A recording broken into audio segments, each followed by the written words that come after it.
capítulo 49 do Gênesis. Eu quero ler o versículo de número 33, trazer uma breve reflexão, e não vou me demorar, tem uma mesa bonita preparada aqui para nós nos alimentarmos dela, a ceia do Senhor. Hoje é uma noite de festa, né? E eu digo que pastor de igreja não prega. Eu já preguei muito, inclusive preguei aqui acho que uns 30 anos atrás ou mais, né, pastor? A igreja era pequena, atravessada aqui, o púlpito ali. Já cresceu muito. Diferente, e Deus me levou aí a mais de 30 países pregando. Mas quando a gente passa a pastorear, a gente se torna especialista em outras coisas, né? A descascar abacaxi, pepino, resolver problemas, briga de casais e tantas outras coisas, né? Demandas de obreiros. Então, a gente vai se tornar especialista em outras coisas, né? Mas que bom. Vamos lá. Diz assim o texto: acabando, pois, Jacó de dar mandamentos a seus filhos, encolheu os seus pés na cama. Diga se pode, encolheu os seus pés na cama. E expirou. E morreu. Obrigado, pode tomar assento. Foi congregado ao seu povo. Morreu. Teve jeito. Morreu. É o caminho de todos nós. Morreu. É só para cumprimentar quem está nos ouvindo. Deus abençoe. Eu quero, com muita alegria, pensar um pouco, em breves palavras, com vocês, sobre algo muito interessante. Este homem, Jacó, nos deixa lições lindas que nós precisamos de meses, anos, para estudar a sua história e aprender com ele, porque realmente Jacó deixa um legado de ensinamentos que nós precisamos aprender com ele, tanto para o lado positivo quanto para o lado negativo. Então, queridos, ele é um dos nossos patriarcas. O seu pai, Abraão, foi chamado por Deus para uma missão, que Deus transferiu para o filho Isaque, e depois para o filho de Isaque, Jacó, o neto de Abraão. E agora, nesse exato momento da história, Jacó está diante do seu filho José. Jacó está lá na terra de Gósen, uma região do Egito, que o faraó deu para Jacó e os seus filhos morarem a pedido de José. José já havia se tornado um governador, havia se tornado um homem que desfrutava da confiança do rei, aliás, do rei, do faraó, e o faraó o colocou como governador. Gente, vocês conhecem a história desse menino José, uma história cativante, linda, maravilhosa. Ninguém levantava os pés, abaixava os pés no Egito, sem a ordem de José. Abaixo do faraó era José quem dava ordens. Como Deus honrou esse menino. E esse menino, ele ganhou o coração do seu pai. O Jacó amava muito a José. E agora, no final da vida, José pediu para o rei, não agora, momentos antes, José pediu para o faraó que trouxesse os seus pais do Egito, quando houve aquela fome, e José colocou em prática o plano que Deus havia dado para ele em sonhos, enfim. E então veio Jacó para o Egito, nessa terra de Gósen, uma terra muito boa, uma terra maravilhosa. Para quem gosta de estudar, você vai perceber depois que as pragas que vieram sobre o Egito, nenhuma delas chegou em Gósen. Nenhuma delas alcançou essa terra de Gósen. Somente a quem estava no Egito mesmo, porque ali estava Jacó, o homem de Deus, patriarca, nosso patriarca, onde o homem de Deus coloca os pés e coloca as mãos, a coisa fica diferente, a coisa muda. As pragas chegou em toda parte, mas não chegou lá em Gósen. Mas agora, já no final da vida, o Jacó, velho, adoeceu. O José, então, sabendo disso, pega os seus 2 filhos, leva lá até o seu velho pai, para que o seu velho pai pudesse abençoar os seus filhos, filhos de José, consequentemente os seus netos, antes que morressem. E quando chega lá, parece-me que vejo José diante do seu pai, que o amava muito, o seu pai também o amava muito, e eu vejo esse último diálogo de um pai e um filho, tratando algumas demandas importantes para o filho que está ficando, porque o velho já está indo. E de repente, parece-me que vejo o velho Jacó, olhando profundamente para o seu filho José, querendo, pastora, dar-lhes algumas lições. Porque, infelizmente, nós estamos numa cultura que não querem mais valorizar os velhos. Parece que eles estão obsoletos. Os jovens já nascem com a cabeça conectada com a internet, com esse fenômeno mundial de rede de computadores. Meninos de 2, 3 anos já sabem lidar com celulares melhor do que a gente. Impressionante. E por isso muitos acham que os velhos já estão obsoletos. Enganam-se porque eles têm muitas experiências para nos passar. Nos faltam força e vigor. Eu já estou no alto dos meus 55, estava dizendo ao pastor Rigonato, e já vou sentindo o peso da idade. Ele me disse, eu estou 20 anos mais jovem do que eu. E eu disse a ele que ontem, levando a pastora Isa ao médico, eu encontrei um cidadão também no médico, 92 anos. Sentamos lado a lado e começamos a conversar, e ele estava chorando, dizendo, tem 6 meses que eu perdi a minha companheira de 60 anos de casamento. E ele estava fortinho, né? Aí eu perguntei assim, 60 anos de casamento, quantos anos ele deve ter? Aí eu perguntei, ele disse, eu tenho 92 anos. E eu disse, parabéns. Ele disse, parabéns não, meus pêsames. Eu falei, mas o senhor está bem, está forte. E ele me disse, a idade judia muito da gente. A velhice, obrigado, a velhice judia muito da gente. Ele me disse essa frase. E eu fiquei pensando nisso. E por conta disso, fiquei pensando nesse texto de Jacó para ministrar aqui hoje para vocês. O Espírito de Deus colocou no meu coração. O Jacó já prestes a ir embora. E o José querendo ouvir do seu pai algumas coisas importantes para ele, para os seus filhos que estavam ali, para que eles pudessem aprender ainda com o velho patriarca. E parece-me ver José olhando para o seu pai e dizendo assim, papai, o senhor que viveu tanto, o senhor que tem tantas histórias, o senhor que deixa um legado maravilhoso para nós, explica para nós, papai. Estão aqui os seus netos, meus 2 filhos. Explica para nós o que é a vida. Eu quero saber o que é a vida, papai. E então Jacó passa a explicar para o seu filho José o que é a vida. E em rápidas palavras eu comento com vocês. E Jacó responde, meu filho, nesta vida eu me encontrei com Deus. O velho Jacó começa a responder, nessa vida eu me encontrei com Deus. Quando eu voltava de Padã Arã, e ali no Val de Jaboque, eu me encontrei com Deus, e uma noite inteira eu lutei com Ele. Eu fui ferido na juntura da coxa, eu fui marcado pelo Senhor, e ali Ele me deu o aval final para que eu pudesse vestir a capa do patriarcado da nação de Israel. Ali Ele mudou o meu nome de Jacó para Israel. Ali tudo mudou, eu encontrei-me com Deus. E quando nós nos encontramos com Deus, meu filho, nós mudamos radicalmente. Então, viver, em primeiro lugar, é isso. Diga se pode, viver é a possibilidade, diga, de encontrar-se com Deus. Queridos, eu não estou dizendo ser crente, eu não estou dizendo vir à igreja, eu não estou dizendo fazer parte de um produto chamado religiosidade, que é o que nós mais temos hoje.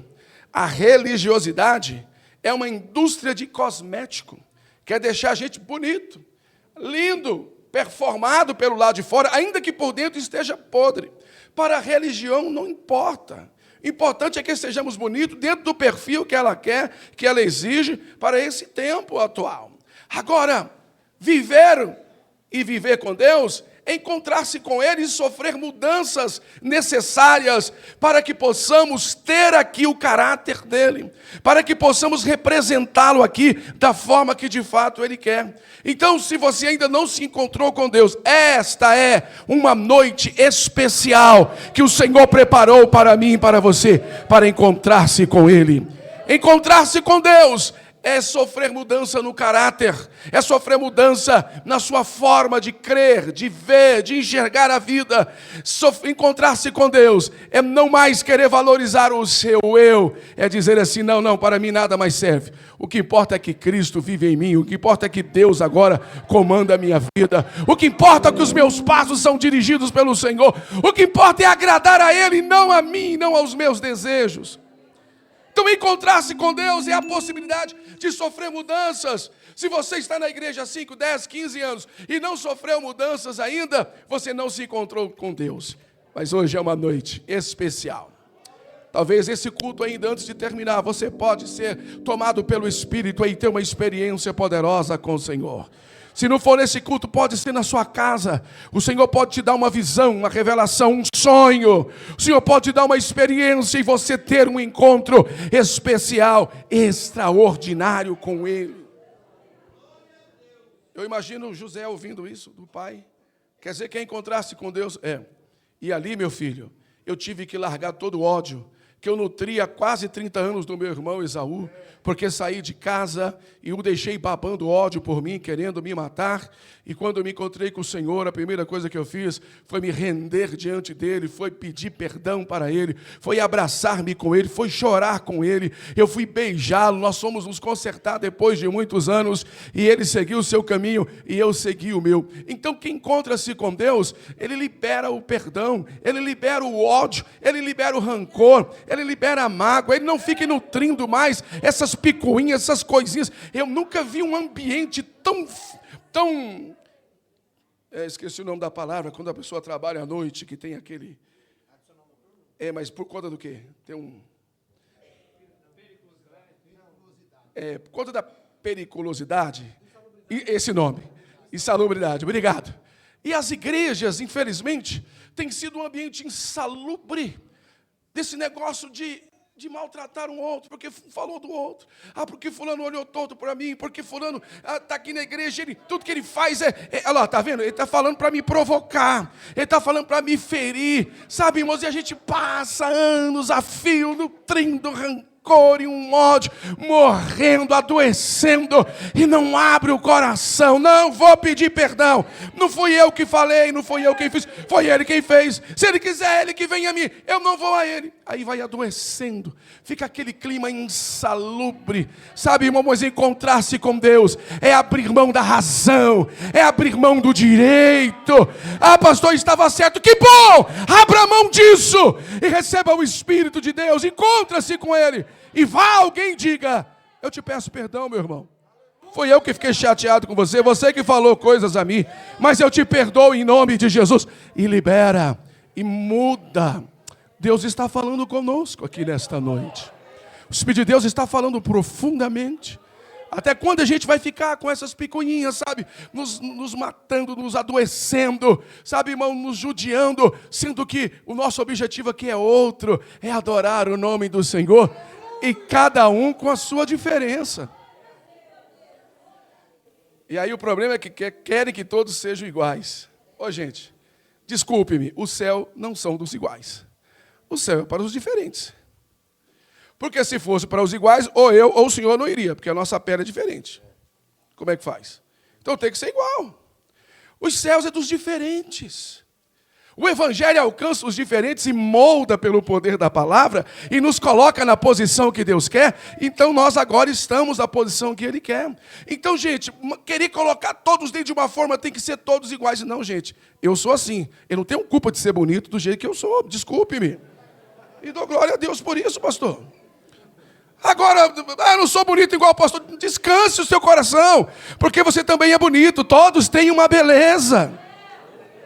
Eu, quando olho daqui, eu não consigo ver o coração de todos. Eu vejo apenas os rostos aqui, né? Alguns bonitos e outros mais bonitos ainda. Então, acho que ia dizer feio, não. Bonitos e outros mais. Então, cada um tem uma beleza, cada um tem uma forma de ser. Então, é importante que nós entendamos isso, que Deus nos fez assim. Gente, nós vamos adorar a Deus assim. Então, se o meu jeito irrita você, então vá se acostumando comigo, porque eu vou para o céu. Se você quiser ir, você vai ter que entender o meu jeito. Percebe? Então, não dá para eu querer que você seja igual a mim, e nem eu quero ser igual a você. Porque Deus fez um individualmente, fez a mim, fez a você, fez a você. Ele nos criou individualmente. Quem consegue entender isso? Mas aí, para não demorar,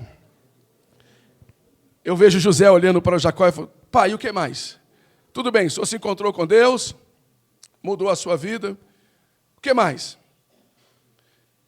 O velho Jacó diz: meu filho, nessa vida eu amei. Uau! Nessa vida o quê? Eu o quê? Amei. Jacó disse assim, nessa vida eu amei. Eu amei a sua mãe. Eu amei Raquel. E por esse amor eu trabalhei 14 anos de graça.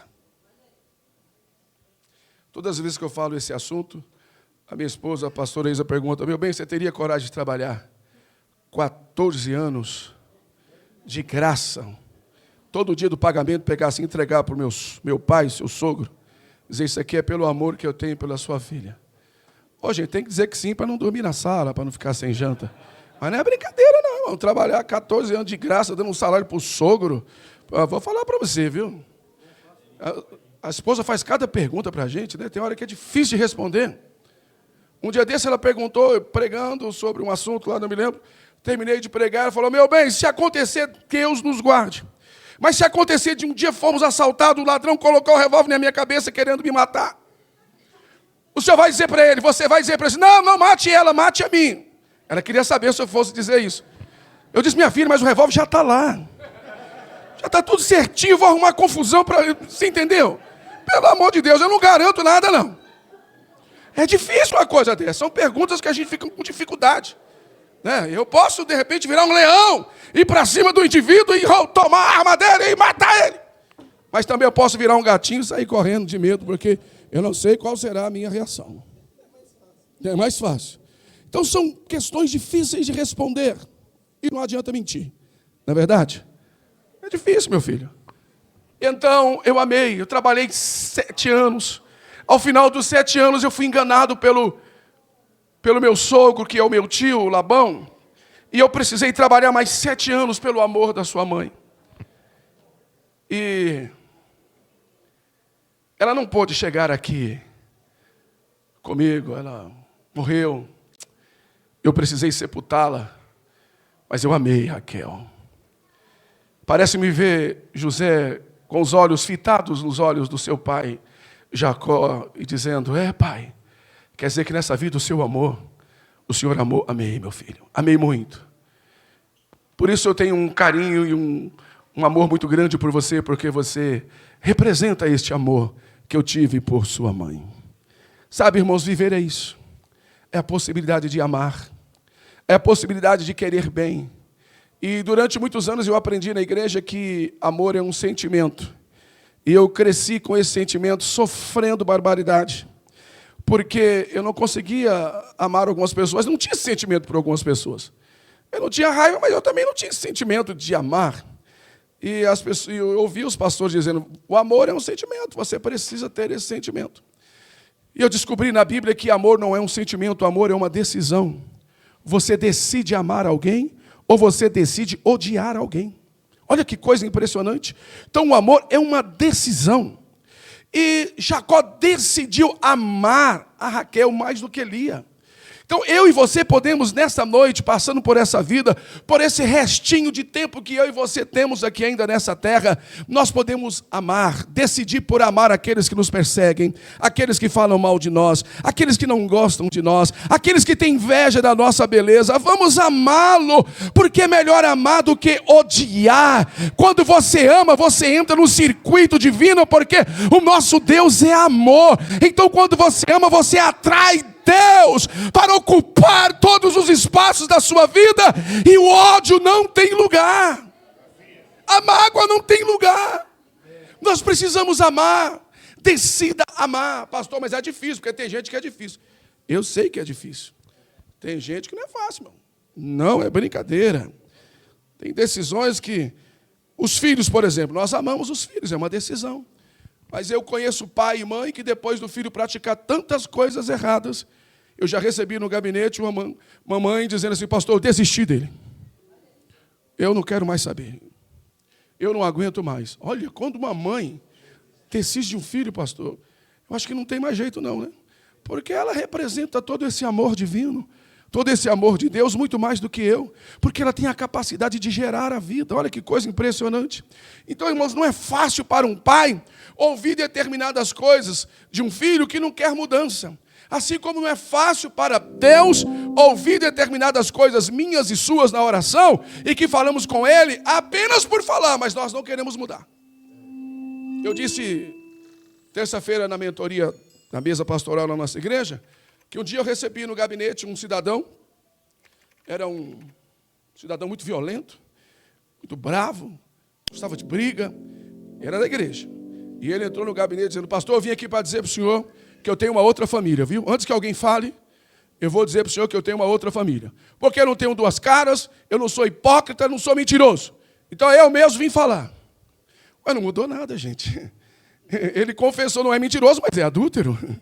Não é mentiroso, mas está traindo a família. Então não muda nada. Que adianta querer bater no peito e apenas querer dizer: não, eu sou pecador mesmo. Ele não quer mudança. Então tem pessoas que vêm a Deus e: Senhor, eu estou aqui dizendo que eu não presto. Tá, tudo bem, você não presta, mas e aí, você quer o quê? Você vai continuar não prestando? Ele só quer dizer que ele não presta. Mas quando eu e você chegamos a Deus e dizemos: Senhor, eu não presto, eu sou falho, mas eu quero mudança, eu quero prestar, eu quero receber o teu amor, eu quero viver a tua palavra, eu quero viver a transformação, eu quero ser cheio do teu Espírito. Ah, o Espírito vem, e este amor de Deus nos abraça e nos envolve, e nós começamos a sofrer as transformações.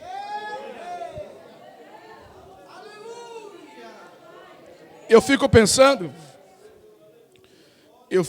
que não é fácil para Deus ouvir determinadas orações, sendo que as pessoas não querem mudar.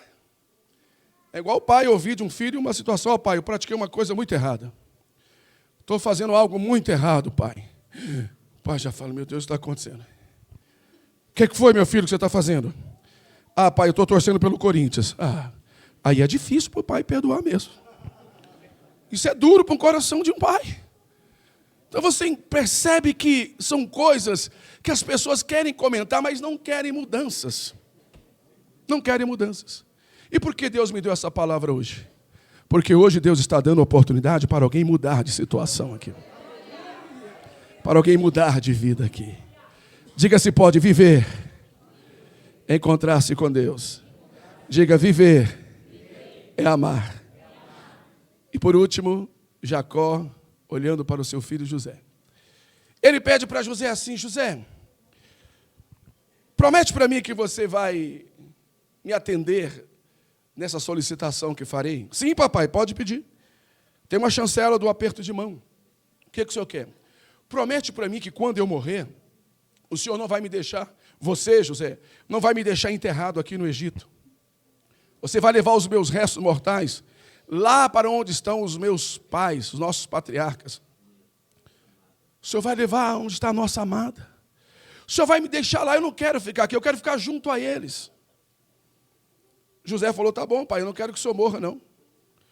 Mas se o Senhor morrer, está firmado aqui esse compromisso com o Senhor. Mas o que é a vida, pai? Jacó olha para José e diz: viver é encontrar-se com Deus. Viver é amar. Viver é estar preparado para a morte. Acabou de falar isso. Nós lemos o texto. Fez o quê, ó? Encolheu os pés na cama e babau. Como dizia minha mãe, foi embora, morreu. Aí tem gente que vai amarrar o pé hoje, assim, lá na cabeceira da cama, vai deixar amarrado para não encolher, porque não quer morrer. Mas viver é estar preparado para qualquer momento ser levado para os céus. Deus me trouxe aqui nesta noite para te dizer esta palavra. É uma palavra de vida, mas precisamos estar preparados para a morte. Daqui a pouco vamos estar à volta dessa mesa, participando do corpo e do sangue do Senhor. E eu quero te dizer, por pior que seja a situação que você está vivendo, o Senhor está te chamando hoje para receber vida. A Bíblia diz que o pai colocava-se à porta da casa, olhando para o caminho, todos os dias para ver se um filho que havia ido embora, se ele estava voltando ou não. Todos os dias ele observava: será que é hoje o dia que ele vai voltar com o coração arrependido, cheio de amor, buscando misericórdia? Será que é hoje que eu terei o privilégio de abraçá-lo novamente? E diz a Bíblia que um belo dia ele olhou e viu de longe. E quando viu de longe, o coração se alegrou. correu em direção ao filho e o abraçou. Digo, abraçou. E o beijou, digo, o beijou. Essa palavra, o beijou, aí é uma palavra grega bem interessante, que é a mesma palavra que define lepra. Cobriu. Ele não deu um beijinho, ele encheu o filho de beijos. Não colocou ele de quarentena. Fica aí um período para a gente observar. Não! Chamou os empregados e falou, mata o boi. Mata o bezerro cevado. Traz um anel, coloca no dedo, dê um banho nele. Coloca vestes novas, porque este estava morto e reviveu. Este estava perdido e foi achado. Hoje Deus quer trazer a possibilidade para alguém reviver aqui. Reviver no Espírito, reviver para o Senhor, reviver para o ministério, reviver para algo extraordinário que Deus está nos chamando nestes últimos dias, nesta última hora, que o Espírito do Senhor possa dar a mim e a você a oportunidade de estarmos preparados para essa revivência para a eternidade, porque quando a nossa perna encolher, o nosso espírito precisa estar pronto para voltar para Deus. Quem entendeu? Quem pode glorificar o nome do Senhor? Muito obrigado. Vamos aplaudir mais forte. Obrigado.